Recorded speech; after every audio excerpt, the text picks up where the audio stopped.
No, it was weird. I kind of, obviously, I'd never done anything kind of on film like that. Were you able to lead her through it? The old hand that you are? No, I didn't really. It's weird, because I did something possibly slightly stupid, because I sort of assumed that because I was all right, she's going to be fine, so I didn't really think she'd be nervous. Apparently, she was very nervous, and rightly so. I think at first, like the first few takes of the rehearsals can be really weird, and it is quite awkward, but then after that, it just seems weirdly kind of just normal. You got into it? Yeah. Did you enjoy it? Is he a good kisser? That's what they want to know. I know, that's all they ask. Harry needs to make the most of the good times as the darkness is closing in. At this time, I cannot hope to destroy it alone. Once again, I must ask too much of you, Harry.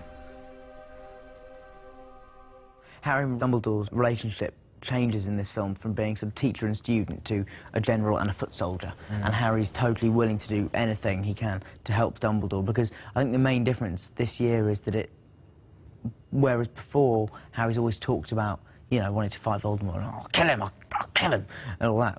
Well, you won't.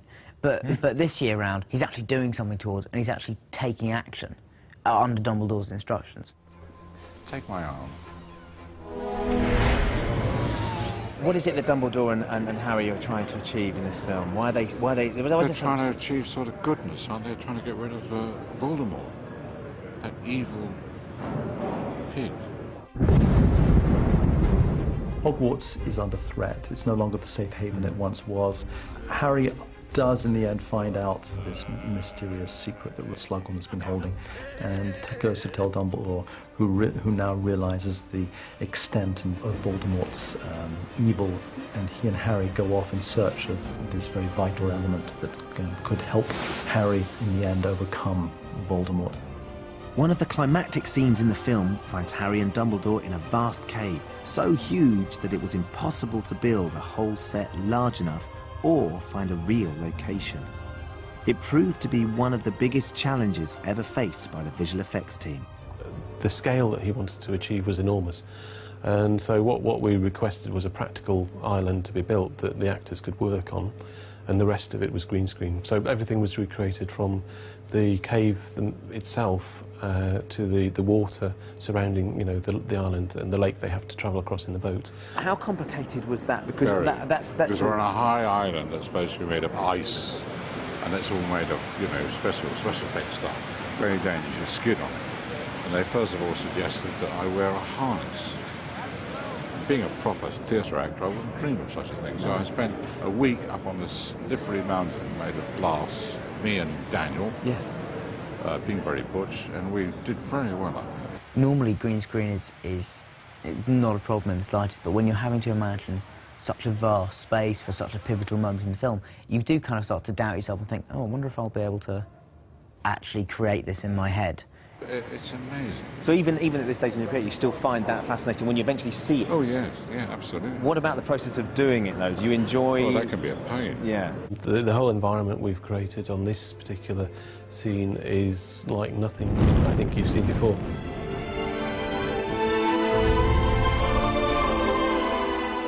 The story unfolds to a dramatic and shocking climax, after which nothing can ever be the same again. And that's about as much as I can tell you without spoiling it. But before we go, there's one more thing you need to see, and that's my bit. Earlier in the programme, I was lucky enough to walk onto the set and into the film as an extra. And here is the finished clip. How much for this? 5 galleons. How much for me? 5 galleons. I'm your brother. 10 galleons. Come on, let's go. Hi, Ron. Hi. What do you mean you missed me? Pay attention. Come on, let's go. There, that's me. What, you missed it again? Come on, let's go. Stop!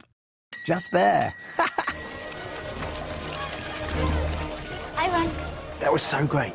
I can't believe it. I've been on film sets, so many film sets, so many times. I've been, for the last 3 films I've been here, to actually have a part. And one of the little kids that I had, Olivia, got really nervous. She was saying, Ben, I've got butterflies. And it started making me nervous. Even though it was 1 second of one frame, of one film, we were there. I was in it. and I'll be able to show my kids that and my grandkids that. I'll be able to look at that in 80 years' time and just see, that was me. What do you mean you missed it? And we can go back and watch it again and again. And that's just so exciting. As a fan, as a film lover, that was a really, really, really special moment. He doesn't realise what he's done to me, how he's left me, what state he's left me in. This is the only interview I'm going to do. I need to say my say. Enough's enough. Katie Price, exclusive with Piers Morgan. That's at 9 this evening.